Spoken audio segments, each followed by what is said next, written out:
Fidèles internautes, bonjour. Nous démarrons effectivement la revue des titres de ce matin par le quotidien Maison d'Akonaboué. La Guérite qui titre en sa manchette du jour. Après la tempête du limogeage d'Agnon, une affaire de sang ou de patriotisme, s'interroge le quotidien. Reprise de l'opération de libération des espaces publics à Porto Novo, la police républicaine passe à l'action. 19e circonscription électorale, Moël Bélin lance sa rentrée politique. À sa fausse manchette, on lit Guérite service immobilier, achat et vente de parcelles et maisons en toute légalité. À l'oreille du quotidien, on lit campagne de salubrité à Cotonou. La fondation Sylvanus Haïti poursuit son opération coup de balai dans les 2e et 5e arrondissements.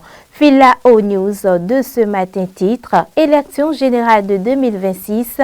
Calavi, Zé, Soava, des greniers électoraux sous haute surveillance qui pour réellement porter le combat du président Patrice Talon de 2026. Le compte à rebours a commencé. Fraternité, titre présidentiel de 2026, les parrains à l'honneur. 186 députés et maires en possession de leur sésame à partir du 2 septembre prochain. UPR 96, BR 57, LD 28 et le FCBE 5 parrains. Le quotidien La Nation titre résultats électoraux dans les 24 heures. Une contrainte législative lie la Sénat. L'emblème du jour présidentiel de 2026 au Bénin. Parrainage en ligne de mire dès ce jour. Matin libre, marathon à Porto Novo. L'ONG Bivebest relance la course avec une 7e édition réussie.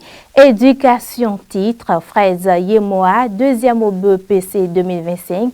Le succès éclatant au bout de l'autodiscipline. Les 4 vérités à présent titre élection présidentielle de 2026.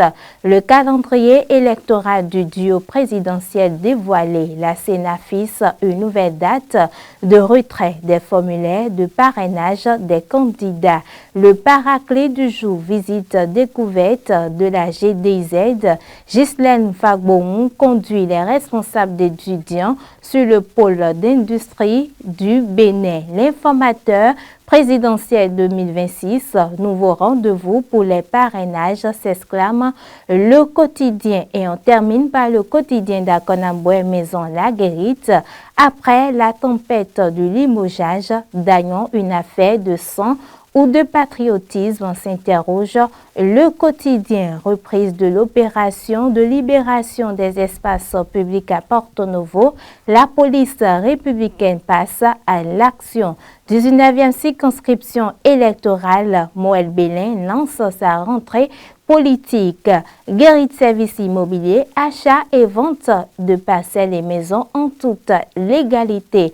À l'oreille du quotidien, on lit campagne de salubrité à Cotonou. La fondation Sylvanus Haïti poursuit son opération coup de balai dans les 2e et 5e arrondissements. Voilà tout ce qu'il faut retenir de ce jour.